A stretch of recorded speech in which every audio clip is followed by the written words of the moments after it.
Doctor Kiran కొమరేవార్ గారికి, సోదరులు శ్యామ్ సుందర్ గారికి, చిన్నారావు గారికి, ఇంకా పేరు పేరున మరి ఆదిలాబాద్ నిర్మల్ జిల్లాలోని వివిధ ప్రాంతాల నుంచి ఇక్కడికి విచ్చేసిన నాయకులకు, కానీ అందరికంటే ముఖ్యంగా ఇంత ఆకలైతుంటే, ఇంత ఎండగొడుతుంటే కూడా ఓపికగా ఉన్న మా బోత్ అన్నదమ్ములకు, ఆడబిడ్డలందరికీ నా చేతులెత్తి హృదయపూర్వకంగా మీకు నమస్కారం.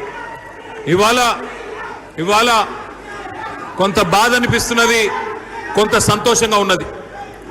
ఇక్కడికి వచ్చే ముందు సోదరుడు సిరికొండ మండలం పున్నా గ్రామానికి సంబంధించిన ఒక రైతు, మరి ఆ సోదరుడి పేరు పాండురంగ అనే రైతు ఆయనకున్న 4 ఎకరాల్లో జొన్నలు పండించిండు. జొన్నలు పండించిన తర్వాత మరి రైతు బంధు రాలే, టైంకు యూరియా దొరకలే, కరెంటు చక్కగా లేదు. కానీ కష్టపడ్డాడు. ప్రభుత్వం మద్దతు ఇవ్వకపోయినా కష్టపడి జొన్నలు పండించి మరి ప్రభుత్వం కనీసం కొంటదేమో జొన్నలు 3720 రూపాయలు మద్దతు ధర ఉండే, ఆ మద్దతు ధరకు కొంటదేమో అనుకున్నాడు. పోయి మార్కెట్లో, సిరికొండ మార్కెట్లో మొత్తం జొన్నలని తీసుకుపోయి కుప్పబోసిండు. వినబడతలేదా? क्या हुआ? कोई तकलीफ है? जरा बैठो भाई, पीछे बैठो, जरा पीछे वाला को नहीं दिख रहा. बीच में जो लोग हैं बैठ जाओ, बीच में जो लोग खड़े हैं बैठ जाओ. ये लोग मध्य निल्सो कुसोंడి. 15 मिनट में पूरा करेंगे. जरा దయచేసి కూర్చోవాలని మా అన్నల తమ్ముల కొడుతా.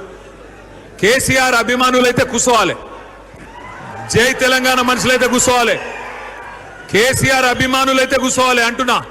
మీ ఇష్టం. ఇంకా ఇటున్నోళ్ళు కూడా కేసీఆర్ అభిమానులైతే కూర్చోవాలి, అడ్డం ఉండొద్దు, కూర్చోవాలి దయచేసి. మరి పోయినాం, ఆ సోదరుడు పాండురంగ గారు చచ్చిపోతే ఆ కుటుంబాన్ని పలకరించడానికి, మందలించడానికి పోయినాం. ఆ ఊరికి పోతే ఊరంతా వచ్చింది. అనిల్ అన్న తీసుకపోతే అక్కడ ఆ కుటుంబంతో మాట్లాడితే కళ్ళలో నీళ్ళు వచ్చినాయి. 2 ఆడపిల్లలు ఉన్నారు, ఒక కొడుకున్నాడు.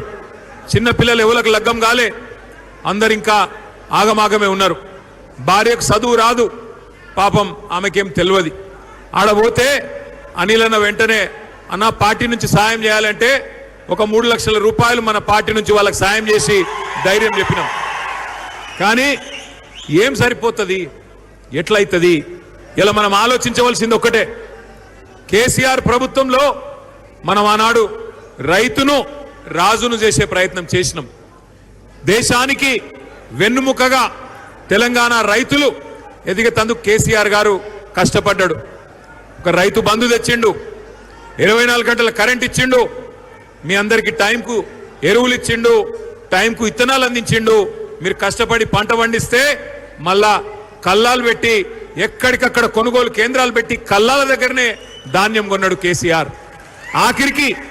ఆఖరికి కరోనా వస్తే కూడా రాష్ట్రం అంతటా వడ్లు పండించిన, జొన్నలు పండించిన, మక్కలు పండించిన, శనిగలు పండించిన, నువ్వు ఏది పండించినా ప్రభుత్వానికి 100 కోట్ల నష్టం వచ్చినా బాధపడకుండా ప్రభుత్వమే మీది, తెచ్చుకున్న తెలంగాణనే మీకోసం అని చెప్పి ఎన్ని వేల కోట్ల నష్టం వచ్చినా కేసీఆర్ గారు మీకోసం నిలబడ్డాడు.